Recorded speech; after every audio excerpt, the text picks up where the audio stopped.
சென்னையில் பாதுகாப்பு கணக்குகள் துறை தினம் வெகு விமர்சையாக கொண்டாடப்பட்டது.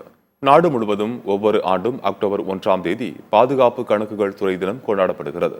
இதனை ஒட்டி சென்னை பாதுகாப்பு கணக்குகள் கட்டுப்பாட்டாளர் அலுவலகத்தில் பல்வேறு விளையாட்டுப் போட்டிகள் மற்றும் கலை நிகழ்ச்சிகள் நடத்தப்பட்டன.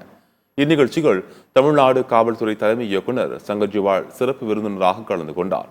அவரை சென்னை பாதுகாப்பு கணக்குகள் கட்டுப்பாட்டாளர் ஜெயசீலன் மலர் கொத்து கொடுத்து வரவேற்றார். நிகழ்ச்சியில் பேசிய சங்கர் ஜிவால் சைபர் குற்றங்களை தவிர்க்கும் வழிமுறைகளை பற்றியும் அவற்றை தடுக்க தமிழக காவல்துறை எடுத்து வரும் நடவடிக்கைகளை பற்றியும் விரிவாக விளக்கினார். 99 விழுக்காடு சைபர் குற்றங்கள் மக்களின் கவனக்குறைவாலும் விழிப்புணர்வு இல்லாததாலும் தான் நடக்கிறது என்று அவர் கூறினார். அதைத் தொடர்ந்து பாதுகாப்பு, குடும்ப ஓய்வூதியம் வழங்கவும், ஓய்வூதியதாரர்களின் குறைகளுக்கு துரித தீர்வுகளை காணவும் சிறப்பாக பணியாற்றிய அலுவலர்களுக்கு பாராட்டுச் சான்றிதழ் வழங்கப்பட்டது.